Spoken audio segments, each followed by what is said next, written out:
Hello everyone, thanks for seeing me again. This is Yizz the Eunuch, and I'm here with another political and social commentary rant for the sake of philosophy and us all not killing each other. Like I asked last week, there was some feedback about trans topics that I could cover, and something that's been in the news a lot the last few months: transgender people that are athletes and competitors. So I'd like to take a stab at that.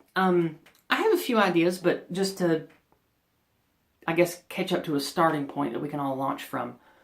Two cases that I recall being in the news the last few months. One involves a female-to-male trans person in high school, in Texas, I believe. The other, I'm not quite sure the state, maybe Pennsylvania. It is two MTF, the other way, trans female people, competing in track and field. Now, just for the sake of being on the same page, I'd like to cover MTF and FTM. Trans and cis, trans means trans, which everybody watching knows what that is. Cis just means you are not trans. It's the Latin prefix for not trans. So when I say cis and trans from this point forward, cis is just shorthand for not trans. It's not an insult and it doesn't mean anything bad. Male to female, of course, is someone who was codified male at birth and decides to stop with all of that and go towards female development. Female to male, of course, is the opposite of that.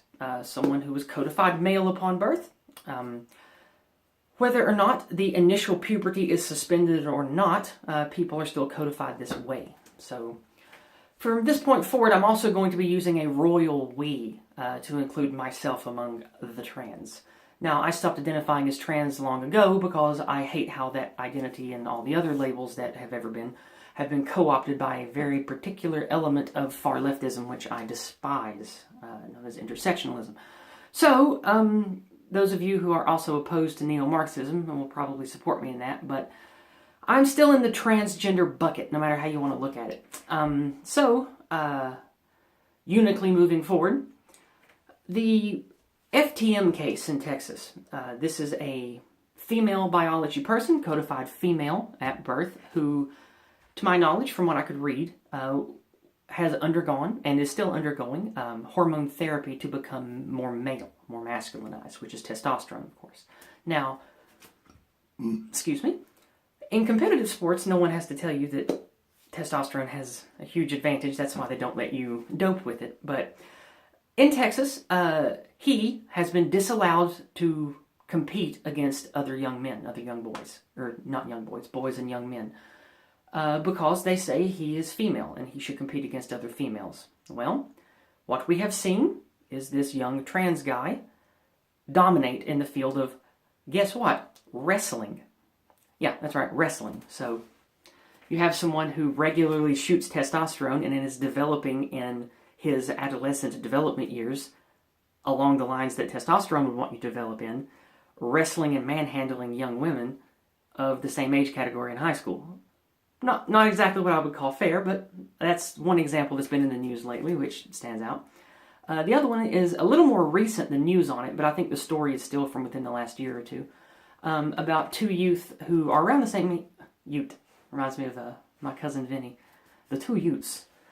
The two youths in question, I believe, are in a high school in Pennsylvania, but I could be wrong about the state. But these two youths are male to female, meaning codified male at birth, male base frame, Y chromosome, all that, who are dominating at girls' track and field in high school.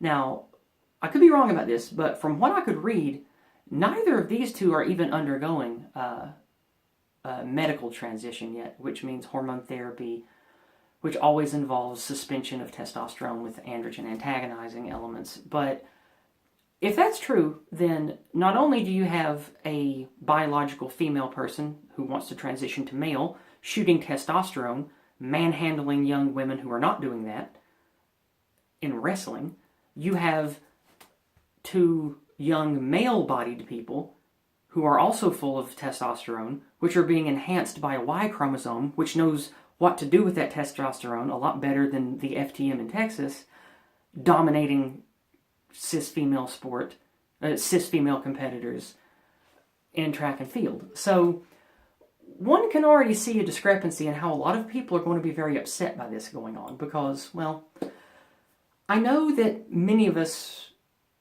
that have sort of grown up in LGBT bubbles or have a lot of academia in our past are surrounded by leftists and gender theory and all of this, and it might make us lose sight of the vast majority of people on planet Earth, even in lefty America, do not think that male and female are up for debate. They just don't. And there's a lot of science to back that up. So the focus of today is going to be a scientific breakdown, which I just started, a example I'm going to give from someone I very loosely know a little bit about, the personality Fallon Fox, followed up with a metaphorical ethical model and a little bit of philosophical, a little bit of philosophical narration to wrap it all up. So let's go ahead and start with the biology lesson here. This is going to be a birds and the bees about transgender people. Gonads are testes and ovaries. Those are standard. Very few of us are born with anything different from that, which I was. That's a story for another day. Gonads are what produce our sex hormones. They also determine a few other things. But for purposes of development and transition, these run the show. These are the mother brain for pubescent and hormonal development.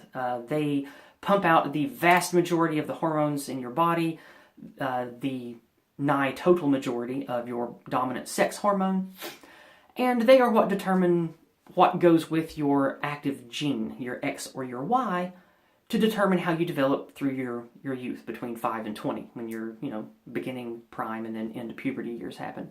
So it's important to realize that at least from my experience with them, the vast majority of trans people have a rather standard pubescent development. Because to have arrested pubescent development of the sex you're codified with at birth, one would have to have medical staff and parental intervention starting as young as 9 or 10 years old to halt the I hate to use the word natural here, but the natural hormone progression and hormonal development to supplement the unnatural. So the vast majority of trans people are not like this. Maybe 1 in 1,000, 1 in 10,000, and we're already talking about a minuscule portion of the populace. So the vast majority of trans people, female to male and male to female, are going to have a skeleton, a brain, a skull, mouth, eyes, connective tissues, internal organs that developed through puberty like their assigned sex at birth. So a male to female trans woman is going to be almost medically indistinguishable from an 18-year-old cis guy that had a normal puberty and is 18 years old, getting ready to graduate high school. Flop that around, female to male, same thing for them, but with an 18-year-old woman getting ready to graduate from high school. So there's already going to be some baseline elements here that science as we know it today is not going to be able to change much about. Now, I'm not going to cite sources. I'm not going to go through this long laundry list because if you're following me and you're watching me, you probably already know where to find that stuff anyway. But the long and the short of it is there is good science and there is bloviated fake science when it comes to trans people. Before I was unfortunately ran out of the community that I loved being a part of out west, I was a part of a transgender community resource center. I was part of Equality NM, which was in New Mexico. I got to work with a lot of excellent, caring medical staff, doctors, psychiatrists, social workers, people that worked in academia that really wanted to learn and understand what trans people are, psychologically, medically, socially too even. And unfortunately, just like intersectionality and far leftism does with about everything, it infected, it dominated, and it destroyed. So I lost access to all that, sadly. But I did have about 5 good years of getting to work with professionals, going to seminars, traveling around the West, getting to learn a lot about the science and the people behind the science of transsexual, transgender, STEM. And from what I've been able to gather and put together, the active hormone in your body, whether you have an XY chromosome, an XX chromosome, whatever, the active hormone in your body does determine a lot in an adult that has already undergone a puberty.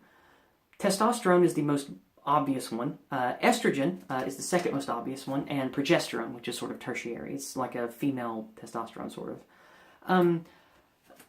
Testosterone obviously builds muscle mass, density, durability, that kind of thing. Estrogen, while a lot of people that are of the more playful anti-SJW camp, like maybe Paul Joseph Watson or whatever, they might look at estrogen and hand wave it and be like, oh, that's the weak hormone, that's the soy hormone or whatever. Well, estrogen, keep in mind, developed to make people strong and durable in different ways. We evolved, of course, to be a male-female sexually dichotomous species, and each one of those sexes has a very different role for evolutionary survival. Obviously, testosterone, strong, fast, durable, capable, coordinated, good at focusing in, good at doing one thing above all else and surviving to live to tell the tale. Estrogen, on the other hand, evolved as the dominant hormone of the female. Now, what does an evolutionary survivalist female primate need? Need to be resistant to toxins, need to be able to handle low amounts of food, high amounts of stress, need to be able to survive extreme climates, need to be able to preserve heat over time, that kind of thing. Estrogen makes you tough in different ways. It's not just, a throwaway trash hormone like a lot of people might lead you to believe. It doesn't make you strong for combat and conflict like testosterone, but it does build strength and durability in different ways. Now, the only way that really matters for this discussion is estrogen builds internal durability over time and bone density.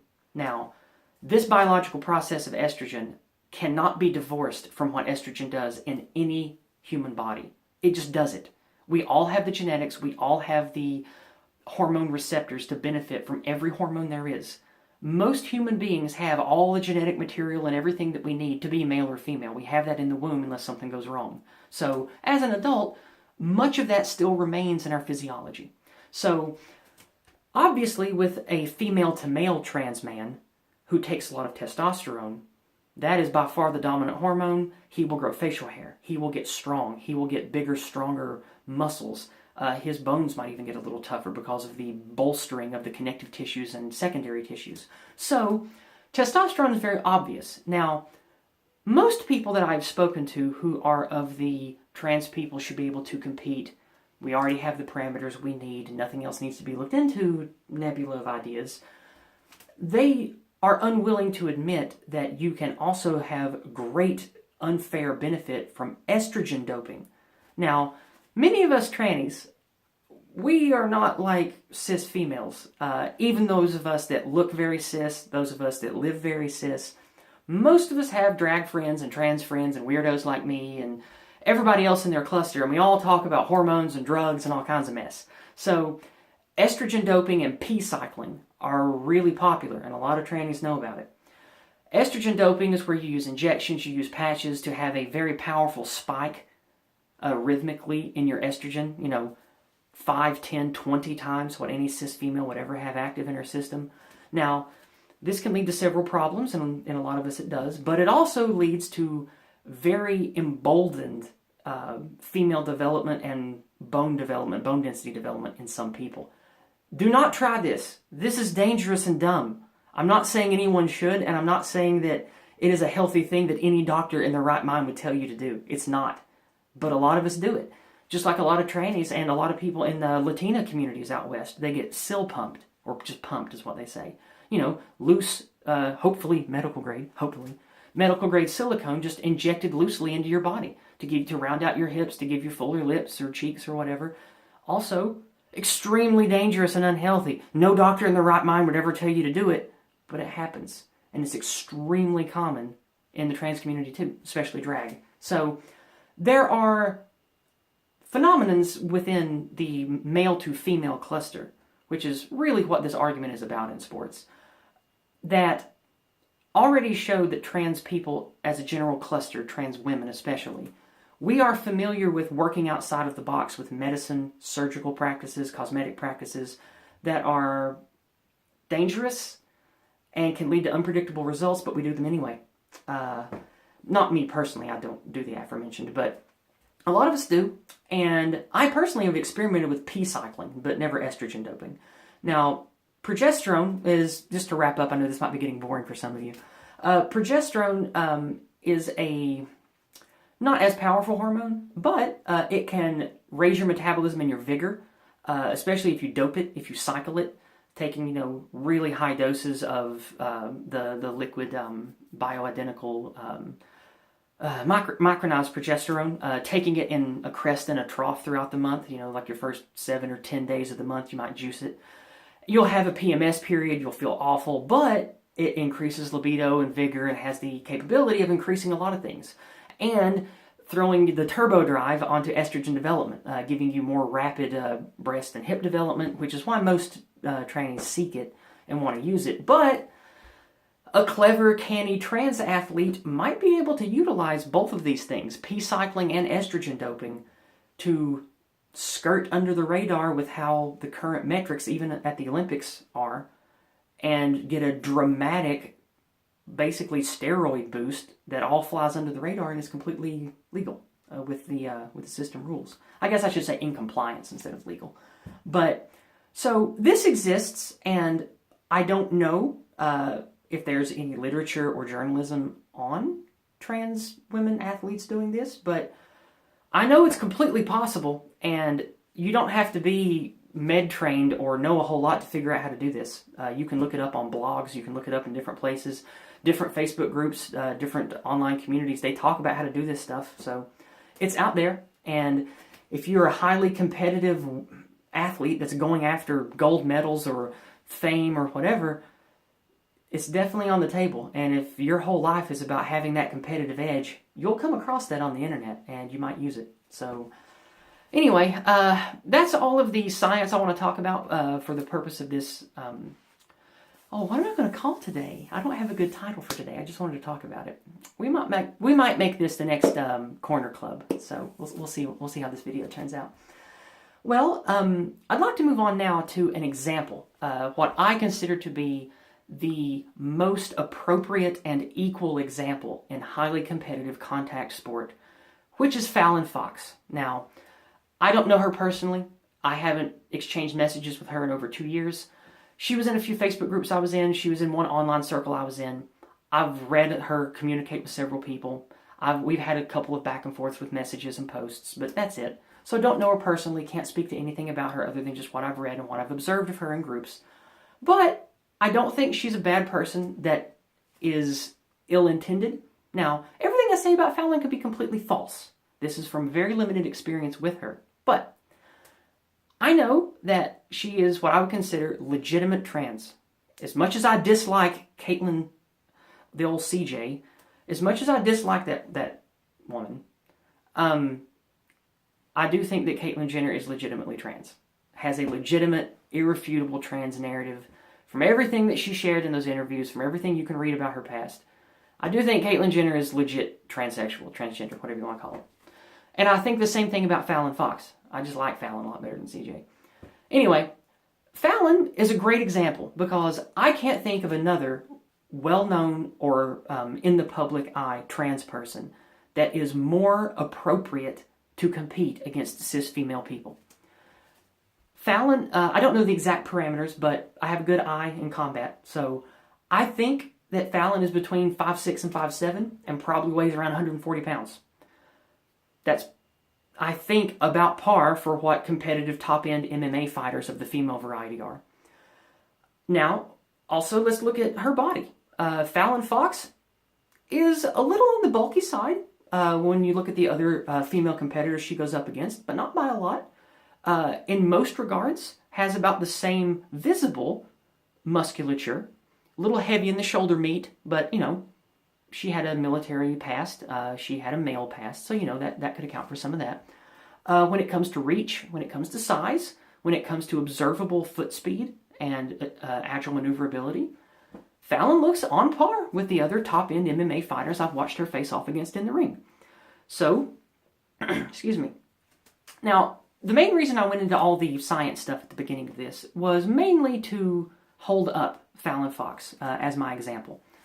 Fallon transitioned a long time ago. I think she even had bottom surgery like 10 or 12 years ago, and you have to start transition before that. So Fallon Fox, while like I said earlier, went through a Y chromosome testosterone dominant development, is in fact very, very female, and about as female as any trans woman can ever hope to be.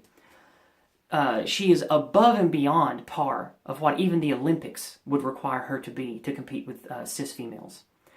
She has gone well beyond the 4 to 5 year decay mark of testosterone doping for muscles and bones and power and all this other stuff. So more than 5 years into female ranges for estrogen control of the human body. So she has that. She does not have male gonads, does not have testes, does not have ambient testosterone, does not have any type of active testosterone, even in trace amounts in her body. So is not benefiting from that. Now, I don't know about progesterone and stuff, never talked about that with her. Don't know if she's ever done estrogen doping either. But Fallon Fox is an amazing example of the fairest and the most perfect of egalitarian combat that you can have in MMA between a cis female and a trans female. Now, Tim Pool likes to separate the words female and woman and male and man. I think that's probably a pretty good metric for having this kind of discussion where you're going to be talking to a lot of different groups of people that might get confused. I'm going to use a little more scientific stuff here, and so I usually avoid words like man and woman because I think those words are useless. So I always say male and female, so forgive me if that causes any confusion. When I say trans female, I mean someone who is codified male and then transitions to live female with medicine and surgery and all that, because to me it's more medical and scientific. So sorry, Tim. I do like what you do, but I'm going to do it my way. So Fallon Fox is an excellent example. About the right size, about the right shape, about the right weight, gone through surgeries, gone through, at this point, probably well more than a decade, maybe 15, 16 years of hormone therapy. So this woman is a trans woman and seemingly appropriate to compete against cis female people. So now let's look at her results. Let's look at her track record. The last I checked, Fallon only had one loss. Now, that might sound, pretty staggering to those of you that don't follow boxing and MMA, but it's not like you do 50 matches a year. You do 1 or 2 tops, usually. Top end, big press matches. Most of the rest of the year is just small competitions, friendly competitions, training, that kind of thing. And I think she's won 5 or 6. So that sounds like a pretty big win-loss margin, but most competitive top-end fighters are like that. For their prime, they win a lot more than they lose because they're the ones that are in it to win it the most. So Fallon has about the same record. Now, when you look at her stats, when you look at what she can do, there aren't existing metrics of pressure plate tests and synaptic arc tests and things, so I can't scale her against, cis females in the meticulous medical ways. I can't do that. But what I can do is I can watch her fights, and I can watch other MMA fights of cis female versus cis female. Now, Fallon, if you're watching this or if you get shown this, I want you to know that I like you. I support you. I would have a beer with you. I think you're awesome, and I watch all your fights. I think you're great. But there is, to people like me who've been in martial arts and combat all my life, there is a very obvious difference watching Fallon fight cis women than watching cis women fight cis women. Cis females. Fuck, I'm screwing myself over with terms. Fallon is just straight up tougher and stronger to any trained eye, I think. To anyone who grew up with martial arts and boxing and contact sports, to anyone who's been in the military and has combat training, especially martial arts combat training, I think it's blatantly obvious that to see even the most perfectly egalitarianly matched trans female versus cis female, Fallon just has a natural power and toughness advantage. To people like me, it's plain as day, and you can just see it. Now, I know there's confirmation bias, and I know that there's no escaping that no matter how much you try to be objective. I understand that. So, I know it's within the realm of possibility that I'm just seeing what I want to see. But I don't think I'm wrong because I love martial arts and combat theory and military stuff. I've been passionate about it my whole life. I've been military trained. I've been spec op trained. I've done, in total, about 14 years of broad spectrum martial arts training, a year and a half of MMA. I did like 7 of Kung Fu, a bunch of Aikido. Traveled all over, fighting with people, full contact, all kinds of stuff. So I have a really good eye and a good feel for just combat and competition in general. And I don't think I'm wrong. I don't think my assessment about when I watch Fallon fight a cis female, it just seems unfair. And I hate to say that because I like Fallon. I like trans people. I like male to female. I like female to male trans people. I want them to exist. I don't think they're wrong. I think that they have a problem.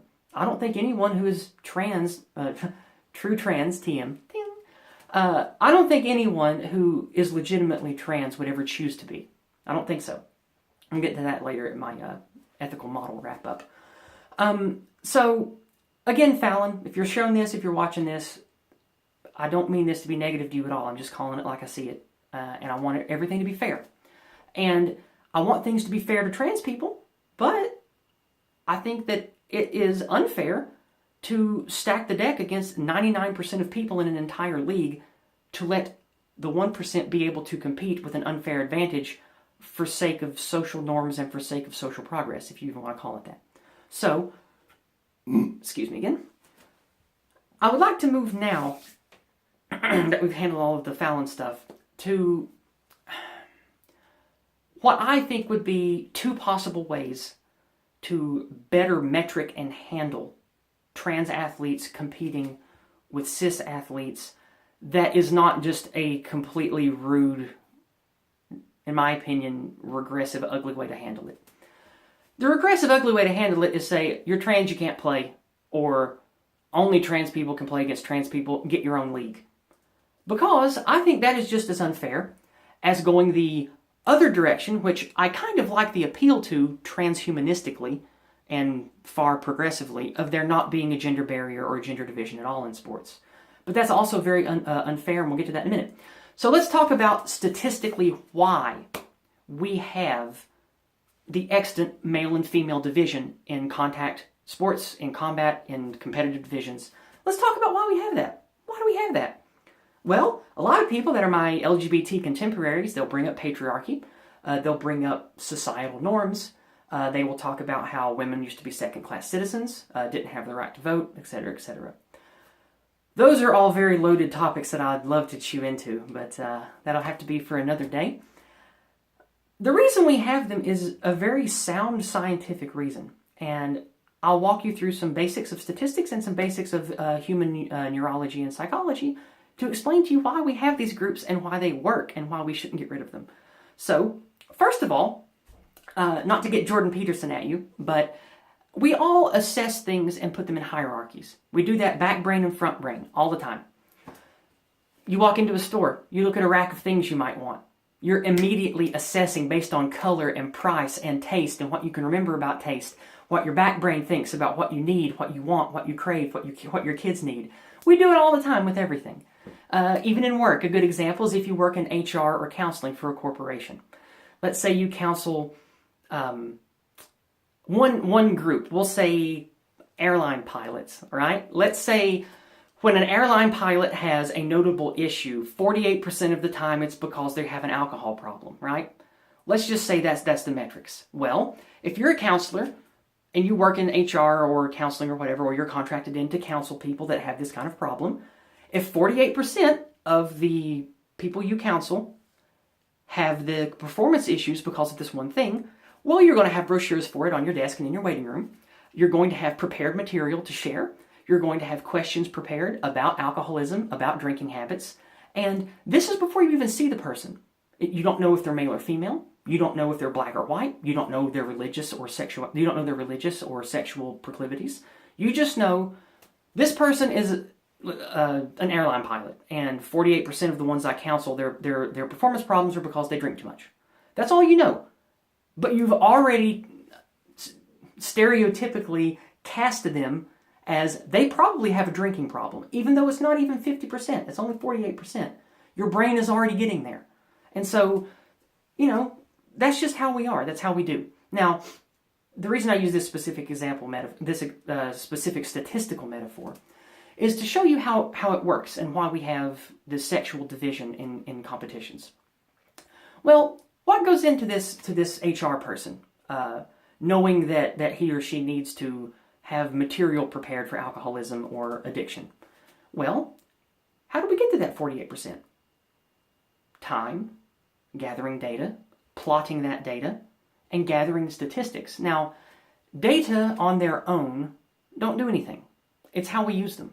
So this person, for example, is using the existing data to make wise choices to save him or her professional time and to not waste the time of the person they have to review or counsel. Because if they went into every single interview blank slate with a equal percent chance for them to be addiction-based, alcohol-based, something else-based, and they had to ask leading questions and go down a bunch of avenues every single time with every single person that they had to review or counsel, it would waste a lot of time on both ends, and it would waste a lot of the company's money, right?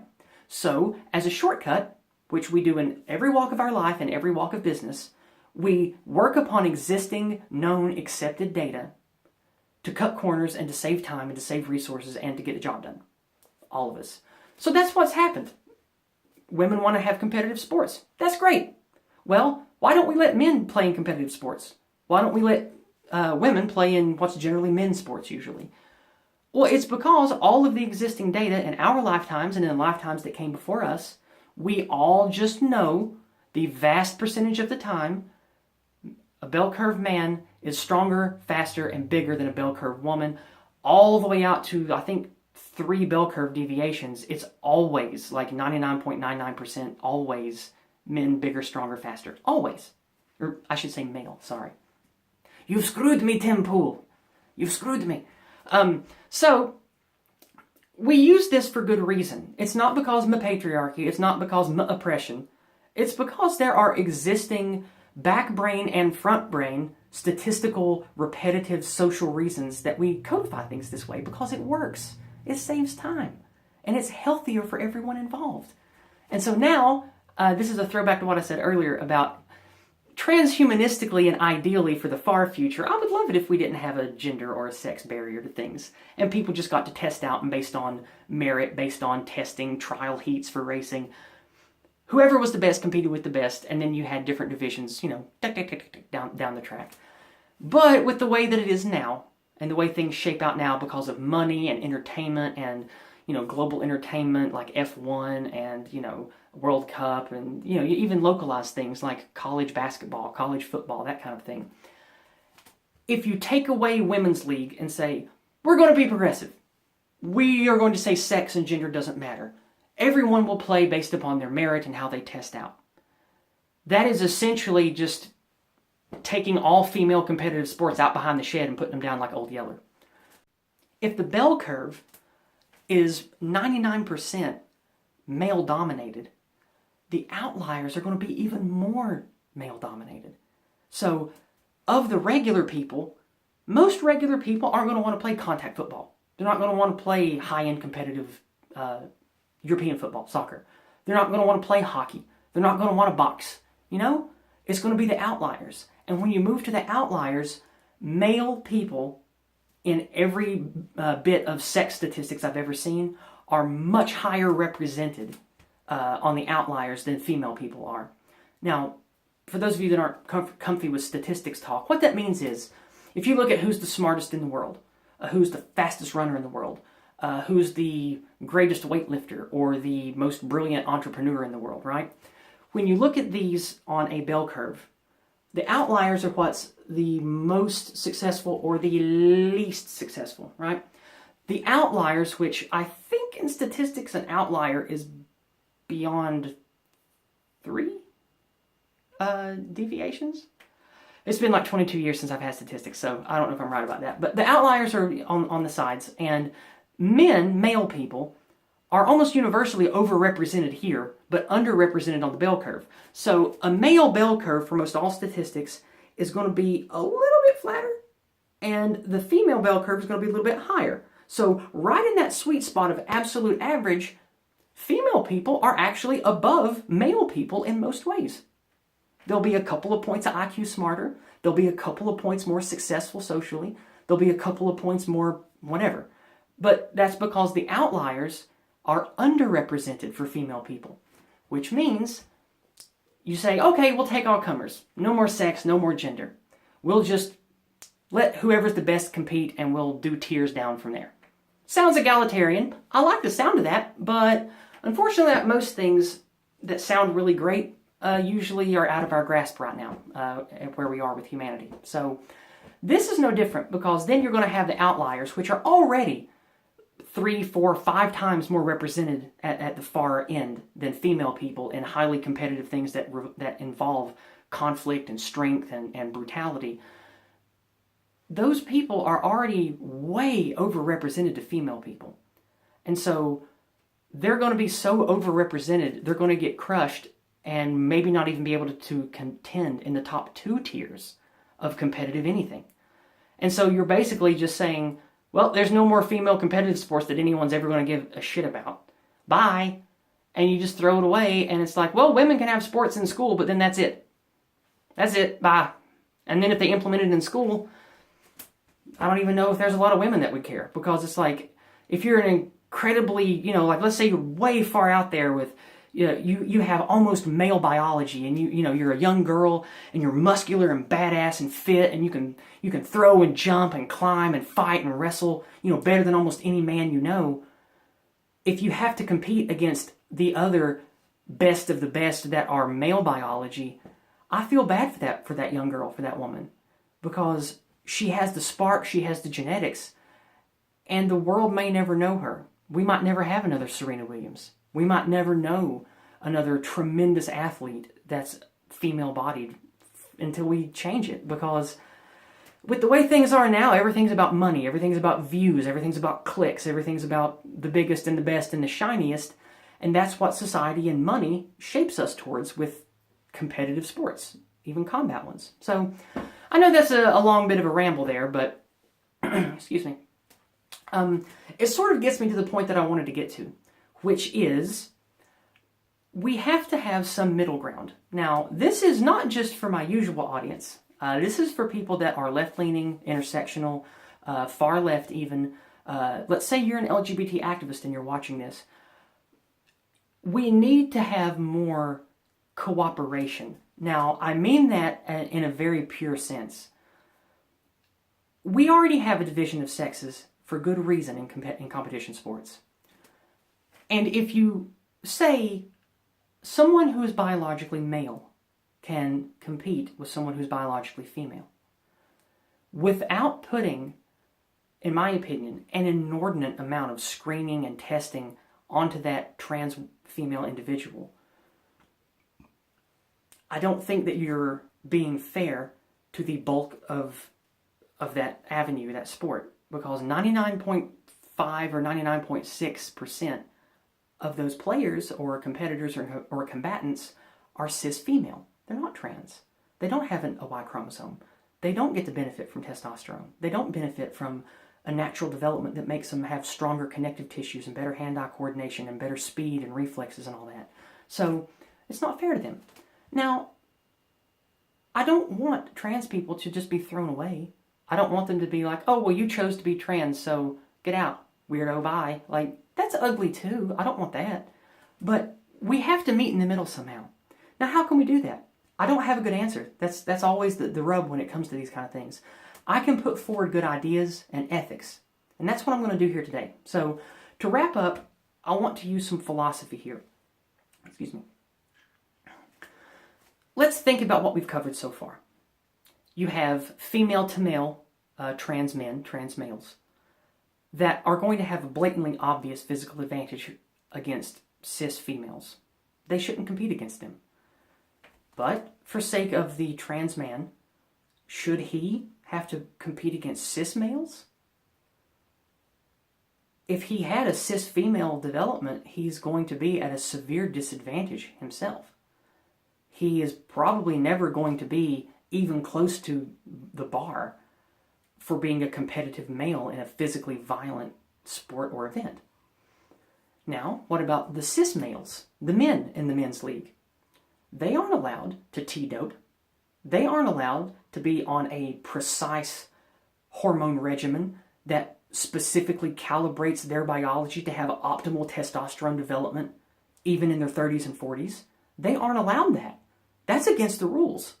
But if you allow a trans guy to play with cis guys, he is getting special treatment. He's getting privileged treatment to ignore a rule that's in place for a very good reason. Is you don't want someone to have a medically induced competitive edge, because that's biologically cheating.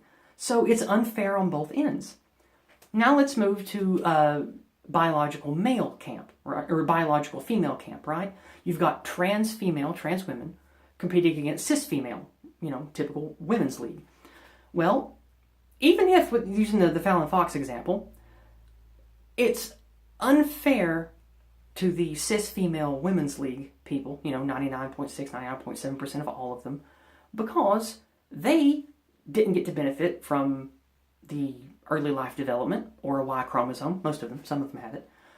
And they also don't get to benefit from the same you're not allowed to medically dope rules that the men's league has, because all leagues are like that. They don't want anyone having a medical doping edge because they see that as cheating. That takes away the egalitarian nature of a good-spirited, equal competition. So that's bad. That is unfair to them. Now, how's it unfair to the trans woman? Many of you are going to say, oh, well, trans female has every advantage. They're going to dominate, whatever. Well, yes and no. Trans female people, usually they undergo breast augmentation, which can dramatically impede pectoral muscles, can dramatically impede upper body strength and lifting. It also dramatically cuts down on the type of impact damage they can safely take in the upper torso. That's not fair to them. Also, many of them get facial surgery. They get hairline movement. They'll get hair plug surgery. They'll get different types of implants and fillers and things in their faces. That can be easily ruined, damaged, taken away from them by an accidental fall or an unexpected impact in combat. So, while, yes, it is their choice to participate, that's also unfair to them because their surgeries, while cosmetic, medically, mean more than that to them. It means the world to them. It means getting to kind of be what they feel like they should be. And again, like I said earlier, I'm talking about genuine trans people that have the actual medical psychiatric problem of gender dysphoria, whatever you want to call it. It's got a bunch of names. But these trans women competitors that have gotten the breast implants and the surgery and the cosmetics and all that, it's not just to look good. It's because it means a lot to them. They need that on a psychosomatic level. Their mind and body need those things. And while it's their choice, of course, and it's their choice to want to compete in sports, one cannot deny the psychiatric element here. And I don't like governments and states and things getting in the way of anyone's personal choice, but we already preclude many types of volatile or self-destructive mental problems from being part of the military, from being part of certain types of jobs. A pilot's a good example, I brought that up earlier. So, let's say if someone in the military, whether on purpose or because they didn't care, allowed someone through screening that was mentally deficient, maybe mentally retarded, well below the IQ minimum for the military, or they had some kind of mental psych problem that should have been noticed in testing but wasn't. That person had an episode in combat, got a bunch of people injured and killed, right? That comes back on who let that person be there. That comes back on the brass. That comes back on who cultivated that person and trained that person to be in that combat situation. We don't say, oh, it's that stupid schizophrenic's fault. Oh, it's all that autistic person's fault. No, that's not how societally we would look at that at all. We would say the power structure of the military, the brass, the trainers, they all failed. They are the ones that failed. They failed the special need or the handicapped person. They failed the people who were injured. They failed the families that are surviving the dead soldiers. They are the ones who failed. So you can very easily see why me, as a very experienced trans person in a trans community that has worked medically and in counseling with hundreds of trans people, why I can see this as it's also kind of not fair in a lot of ways to the trans woman. Because a trans female very oftentimes has, again, I don't want to hurt people's feelings, but there's a reason that we have a very high suicide rate. And there's a reason that we have a lot of the mental problems and need the counseling that we do, because most of us have to go through a lot of ugly things. We're messed up inside about gender and sex and parenthood and relationships and all kinds of stuff. And those are real problems that affect every element of your life. And again, I'd like to remind my viewers, who in their right mind, with the current technology we have now, with how dangerous it is and how socially rejected it is, who in their right mind would say, man, I really want to go cut my dick off and get big silicone bags stuffed into my shredded pectoral muscles and take a bunch of medication that's going to probably give me hot flashes and make me experience menopause for the rest of my life, and I'm going to have to take care of my body and do an hour worth of upkeep every day like I'm some kind of dying cyborg. Like, who in their right mind chooses that? And that's what I try to remind people of, especially those on the right, which are very judgmental of LGBT people, staunchly conservative people, religious people that judge transgender people very harshly. This is the argument that I use to try to soften them and say, we're not all purple-haired Tumblr-zers that run around the campus talking about the patriarchy. No real trans person I know is like that. None of the ones I've counseled are like that. They have real problems, real, inescapable, probably neurological problems, neurological and genetic problems that we haven't been able to fully figure out yet. So, is it even fair, philosophically, socially, ethically, to let these trans women compete this way? Now, I've not personally worked with FTM, female-to-male trans people. I know almost nothing about the inner workings of who they are, how they think, and what they do. Maybe everything I said right now about trans women applies to trans men. Maybe it does. Maybe none of it does. I don't know. So don't take that to the bank about FTMs, about biological female that transitions to male. I can't speak to any of that. I'm only talking about my cluster, the male-to-female cluster. So I think that's an important thing for us to keep in mind, is we want to be egalitarian. We want to have a society based on liberal values, based on Christian values, if you want to call them that. We want to live in a society that's egalitarian and based on that kind of thing. And liberal Christian values are heavily based on charity and fairness and letting people be and giving them the option to improve themselves while taking care of the flock. You know, like Jesus said, the shepherd, the flock, and all that metaphor in the Bible. If we lose sight of core values of social ethics and philosophy to chase progressivism, even if it's not intersectional, even if it's not neo-Marxism or whatever you want to call it, the far left stuff that most of you hate, even if it's just regular progressivism, we still need to temper that with our core values of what made us great as a country and as a people in the first place. So, I think I want to wrap it up here. I know it's been really long. It took me a while to get here, and if you're still with me, I really appreciate it, and I would very much appreciate it if you would hit that subscribe button and the bell, because who knows how the notification system works. Share this video, or a pair of videos, with anyone who you think would really like my in-depth analysis of this topic and trans people in general. Get the word out there. I want my words and wisdom to reach as many ears and minds as they can. So, I guess until next time, I'm Yizz the Eunuch. This has been the Eunuch Corner Club, and we'll speak next time. So, goodbye and God bless.